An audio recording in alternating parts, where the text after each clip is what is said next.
Okay, guys, I need you guys to be real quiet and so that you can hear and that he can hear, okay? Okay. And then could you turn off the lights, Blythe? So I'm sure that it's hard to see me now, but the I'll show you what the kids are seeing.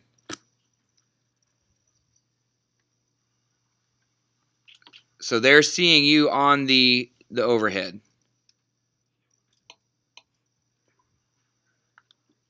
Does that make sense? Yeah. All right, Tim. Well, we'll go ahead and start. What we have here is we call it a JTerm, a January term. So for the first week and a half when we come back from the Christmas break, we have a standalone class that teaches one topic. And the topic that we chose was wilderness survival. And so we did this last year and Excellent. had our first time of it last year. And so this is like the second go of it. And so far what we've done is I'm the welding and industrial tech teacher here. And so we've created our own knives that we thought would be good for like bushcraft and wilderness survival. And we're going to take those out into the wilderness. We also yesterday spent some time making fire using a ferro rod and magnesium starter. And we found it a lot easier when we have the dryer lint. Yeah, that's good stuff. Well, excellent. I'm glad to hear all that. So could you tell us a little bit about your background in wilderness survival? Sure, absolutely. So I got started. I got started around the same age as you guys, kind of in high school and a little bit after that. I got really interested in wilderness survival. I grew up on a farm here in Virginia, and so I had an outdoor upbringing, but I really got interested in survival skills when I started camping and hiking and backpacking as a teenager. And so I wanted to know what to do if stuff went wrong. You know, if I got stuck out there, if I got hurt, you know, especially if I was by myself. So I've shown my age today once already with the technical difficulties of trying to figure out how to do videos and all that stuff. And I'll show you my age one more time. That was pre-cell phone, guys. So I don't know if you can understand that and wrap your heads around it. But in the olden days, you know, we had to go find a payphone on the side of the road and put a quarter in there if we wanted to call somebody when we weren't at somebody's house. And so, you know, to go hiking and camping and backpacking in those days, you didn't have a mobile phone there, you know, that you could take with you, and that would be your safe net. You know, that's something you can call for help if you get hurt or if there's a problem. So this was pre-cell phone that I was out running around the woods, and I figured that I needed to know what to do. And so that started a lifelong obsession with outdoor skills, wilderness survival, and that has spread into other arenas. So now I do, you know, disaster preparedness and all kinds of different things like that. But yeah, it started simply enough. I just wanted to know what to do if stuff went wrong, and then I just kept pursuing the subject matter to the point of you know, becoming a subject matter expert and having written a bunch of books and having some New York Times bestsellers under my belt, and continuing to be in this field. Cool. So we have a bunch of questions. Some of them are pretty simple. Some of them you could spend a lot of time on. So we'll leave it up to you as far as you want to go.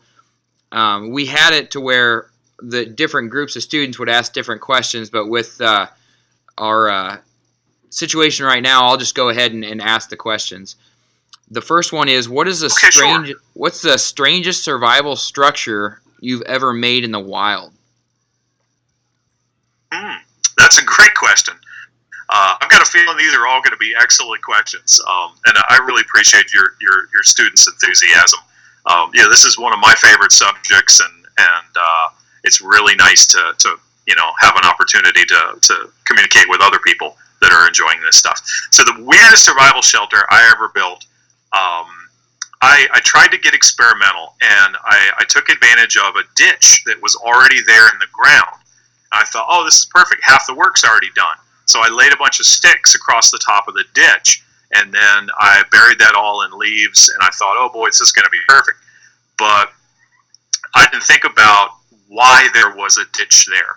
This was a long time ago, so I'm showing my youthfulness in my creativity. I didn't think about why there was a ditch there, and so then it started to rain, and then all this water ran down through my little shelter in the ground. So that was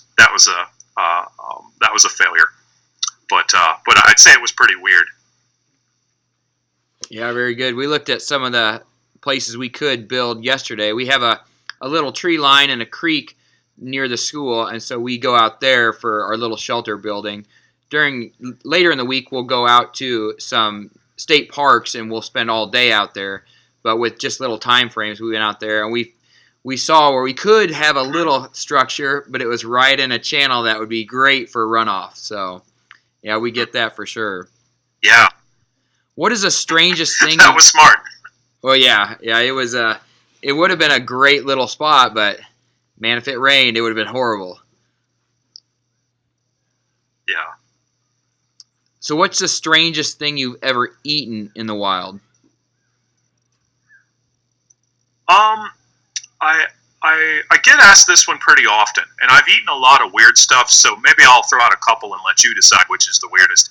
So before chronic wasting disease was such a big deal throughout the country, I did eat more animal brains. And so in different classes and different campouts, we've roasted deer heads and squirrel heads and other animal heads, and just roasted the whole head and then cracked it open and eaten the brains and the tongue and other organs out of the head. That's probably the weirdest. And I don't do that anymore because chronic wasting is not just an issue in deer. Other animals can get that prion or prion, however you pronounce it, in their bodies. So I've just laid off of all the brains and spinal tissue and stuff like that. I don't even brain tan deer hides anymore. I just use egg yolks, and you get a pretty similar result. I see. But the meat of the animal is still okay, even with the chronic wasting being a thing? Maybe not so much, but as long as the animal looks healthy, I'm still taking my chances on the meat and other meat-like or meat-adjacent organs. So heart, lungs, liver, kidneys, that kind of stuff. It's supposed to be okay. We won't really know for decades. Sure. Whether that's really okay or not. But yeah. So I guess I'm like a zombie with my brain eating, but not anymore. I'm a recovering zombie. Yeah. All right. So how long have you stayed in the wild continuously? One span of time. Usually I go out for long weekends, maybe a week at a time. The longest stint that I've ever done was 2 weeks. And I could have done longer, but it was just time to come out. Once you get responsibilities and things, you can't really put life on hold. I've got buddies who've done the whole Appalachian Trail, hiking that over a several month period, and they've even done it multiple times. But I just don't have that luxury of time. I'm a busy husband and dad and business owner, and just started my next book yesterday. So yeah, I would love to go out there for a month or even longer, but so far it's just I take what time I can get. Very good. The new book, that's exciting. What's the content going to be?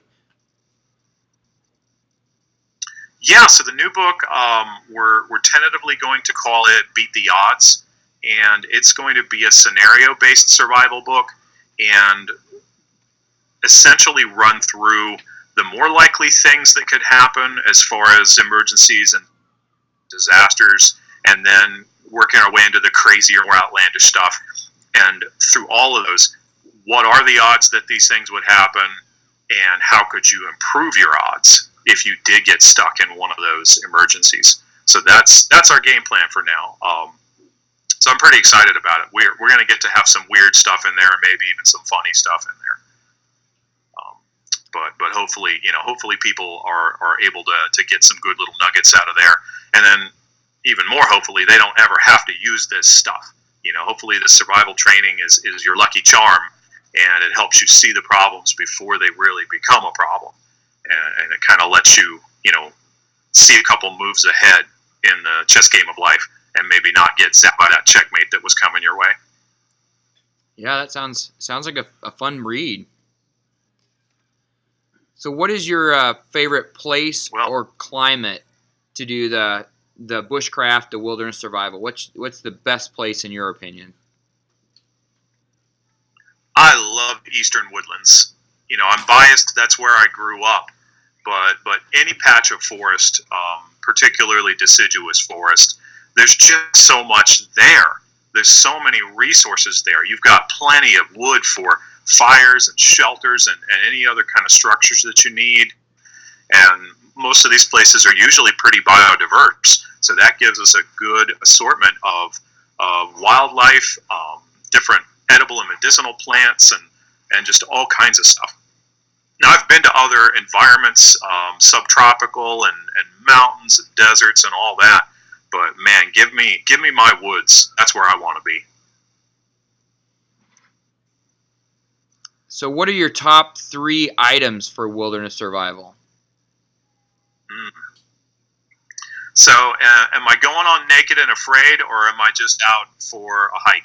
I'd say you're going out for a hike. Okay. So I've got my clothes? Yeah, you're fully clothed. Yep, you got shoes and a hat, and you're good to go that way. Awesome. That's a lot of separate items. So yeah, we'll count that. We'll take that for granted.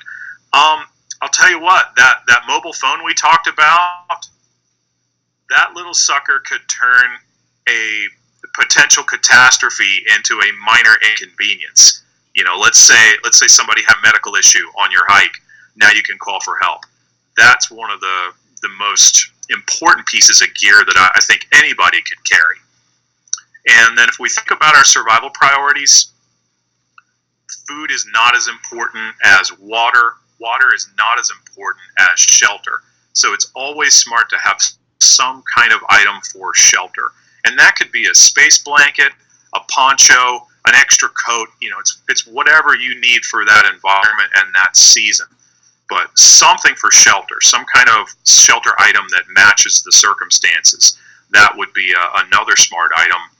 And then, a lot of people think about knives, and those are really important tools. And you guys said you made some knives, which is just amazing. I'm really impressed to hear that. But I swear I might rather have a Bic lighter than a knife, because while I can use a knife to help me make a fire, the Bic lighter goes ahead and it spits out fire. And nothing lights a campfire like a little piece of fire. The spark rods are great. The ferrocerium rods you guys have experimented with, those are great. They're waterproof. They last forever. Even if they break into a million pieces, you can still throw sparks off the pieces. But for ease of use, it's really hard to beat the one-handed operator, which is a Bic lighter. And it's producing flames, not sparks. Sparks won't light every single tinder on fire. Some of the more solid things, like dead, dry leaves, the sparks just bounce off of them. So having a lighter, a little flame there, flame will light stuff that sparks won't. So I'd say maybe some kind of space blanket, my mobile phone, and then a Bic lighter would be my top 3. And if you give me 4, give me a knife. That makes sense. That's good. I'm going to go ahead and shut this door back here and see if that helps with the light. I opened it to see if we get more light, but I think it might be hurting the camera. Okay, sure. Is that better? Oh, yeah. I can see you better now. That's okay, good. Yeah. So when you are in a situation where you found yourself lost in the woods, what are some things you do in your thinking to help dispel panic and just to stay calm? question. So panic is one of those crazy things. We have it for a good reason. You know, when our ancestors got into a scrape, you know, let's say we tangle it with a big dangerous animal, or you know, we get startled by an opposing tribe, and you know, they're trying to come and get us. That energy we get from panic has been useful to our ancestors. But today, since, you know, we're not going hand-to-hand combat with the neighboring tribe using clubs and stones, and we're not too worried about, you know, a saber-toothed tiger sneaking up behind us, panic has become more trouble than it's worth. So when a person panics in an emergency, they just let fear take the reins. You just shut down all logical thought, and you may do any number of things. You may just take off running in a random direction, literally screaming and waving your arms. You may freeze. You may just shut down, go catatonic, and just freeze. You may just be standing there frozen, or you may hunker down, kind of like ball up as a defensive posture and just freeze. You may get really angry. You may do any number of things when you panic. Fear, when controlled, is really useful. Fear is a survival tool. You know, fear of heights keeps us from tap dancing on the edge of the cliff. You know, fear of snakes keeps us from, you know, picking up and playing with rattlesnakes. Fear is a useful thing when it's controlled and when it makes sense. But when we just let fear run rampant in our mind, that's panic. So to avoid panic, if you can focus on any small thing that you can control, it could be your breathing, it could be what you're doing with your hands, it could be anything, just some controllable part of the scenario. And breathing's a really great one. If you can just focus on your breathing, just make yourself breathe in, hold it, breathe out, hold it, and just repeat this. You know, SWAT teams, they're actually trained to breathe now. It's called tactical breathing. That's to get the SWAT guys to do it, and the SWAT ladies. You know, they had to make it tactical. They had to make it sound cool to get the law enforcement officers to do it. So tactical breathing is where you breathe in really slow for 5 seconds, you hold it for 5 seconds, and then you breathe out really slow for 5 seconds, and repeat for the rest of your life. So tactical breathing lowers the blood pressure. It helps your body combat some of those stress hormones that your brain has been dumping into your bloodstream. So if you could even just focus on breathing, that can help control panic. Another important thing is to not go running off, screaming and waving your arms. Stay put. You know, unless there's some reason you have to get off of that patch of ground. You know, let's say there's no avalanche coming your way, there's no flash flood coming your way. You're able to stand there. You know, there's no bear charging at you. If you're able to stand there, then stay there. Staying in one spot makes you easier to find when the search and rescue parties come looking, and it keeps you from really giving into panic. Again, you know, you could just take off running and crash into something and get hurt, run off a cliff, you know, run into a river. Who knows if panic takes the wheel? So yeah, avoiding panic is a really important skill, and it's something that you're not really able to practice, but you should think about it and be ready for it. Okay.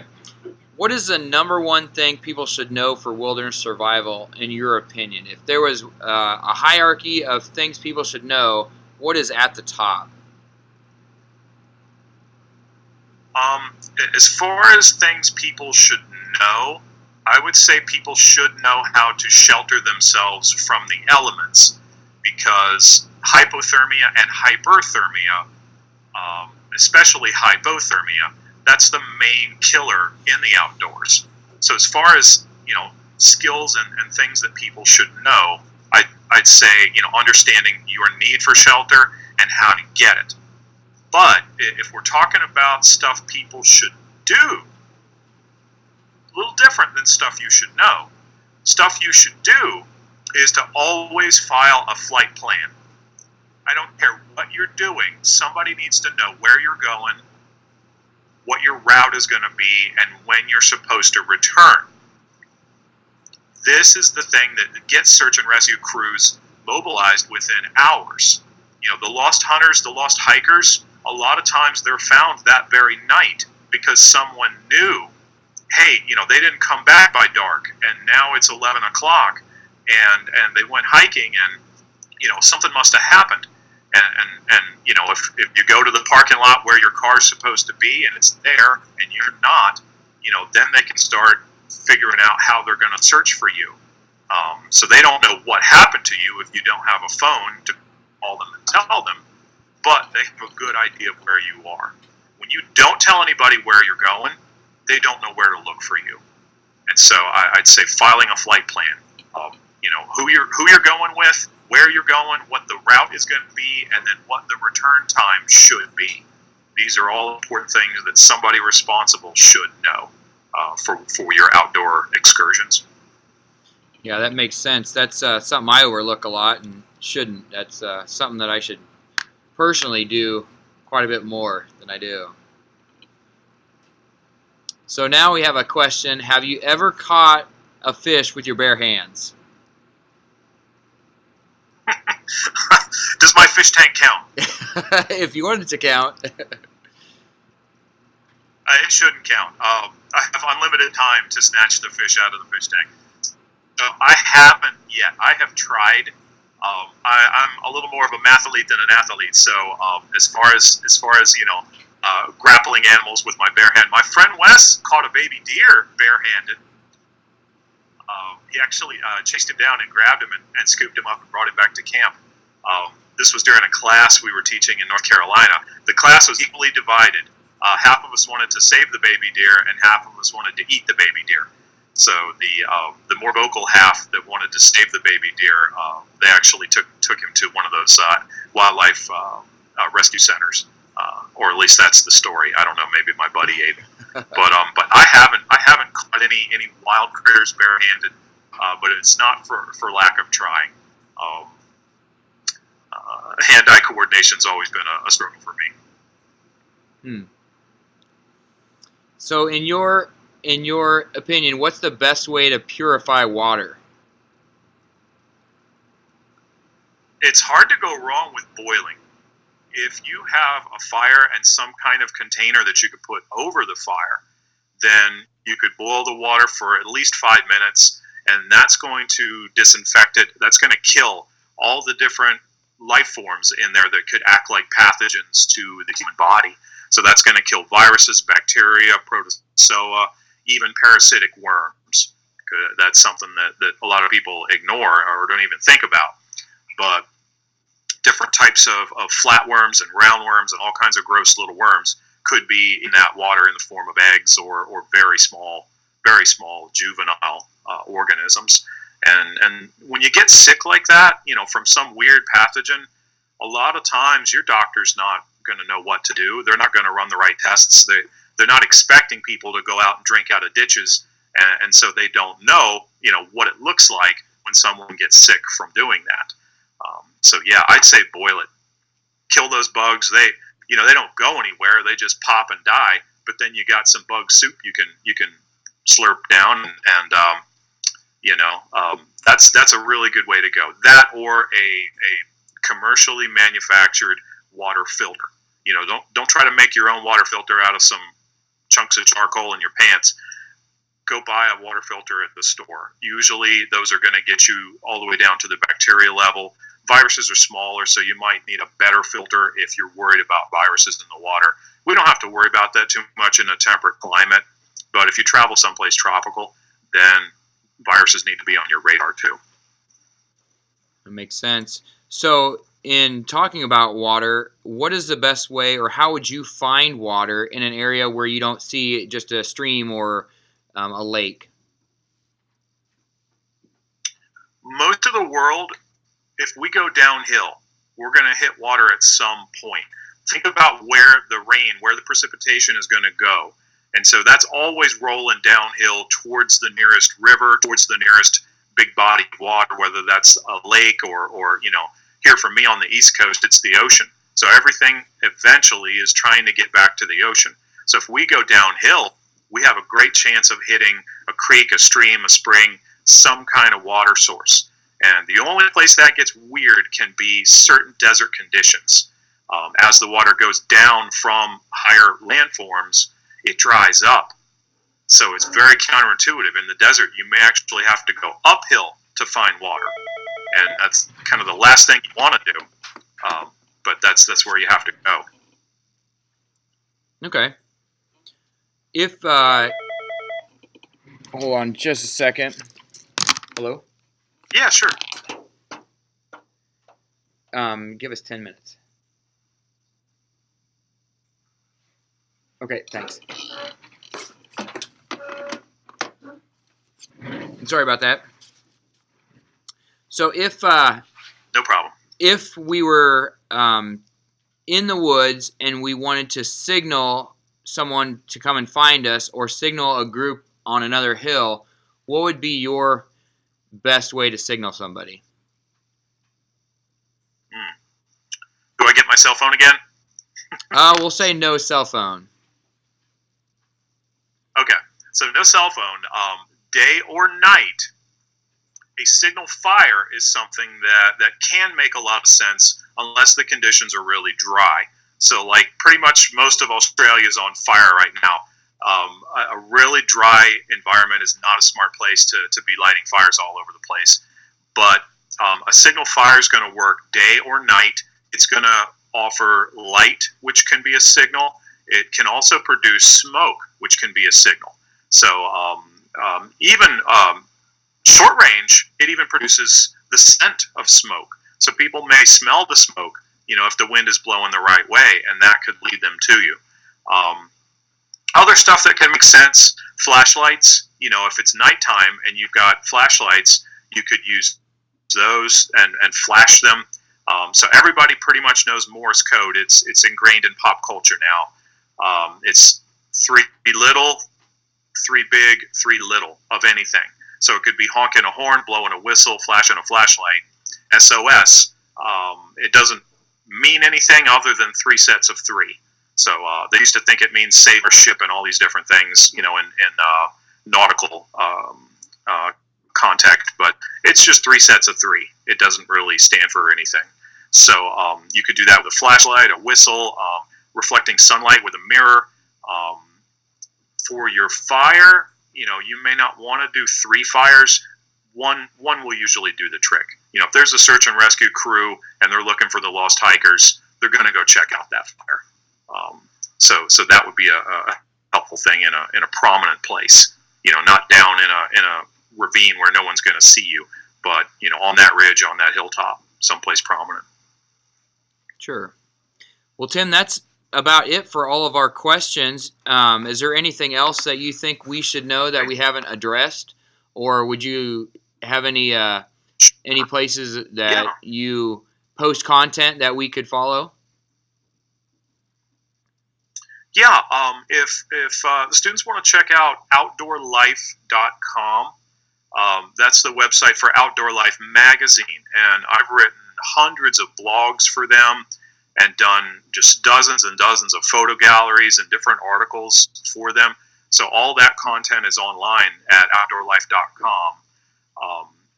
If you want something a little goofier, a little more fun, I've done a bunch of radio interviews with Jim and Trav. Their radio show is called The Revolution. So if you look up Jim and Trav, The Revolution, you'll hear different radio interviews. So that'll just be audio only. But there's blogs that I've written for them and radio interviews. But as far as kind of like parting, little parting tips, there's a couple of things that can make all the difference in a wilderness emergency. One of those is not going alone. I know sometimes you just want to get out and have some solitude and have some quiet, but going alone is one of the repeating themes for people who get into trouble in the outdoors. When you go out there alone, there's no one that can help you if you're injured. There's no one to go for help if you're immobilized.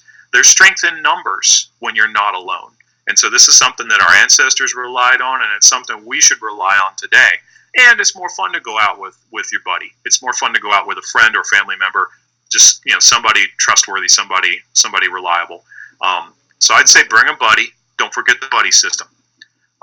as we discussed earlier, file a flight plan. Someone needs to know where you're going and what the route is going to be and when you're supposed to return.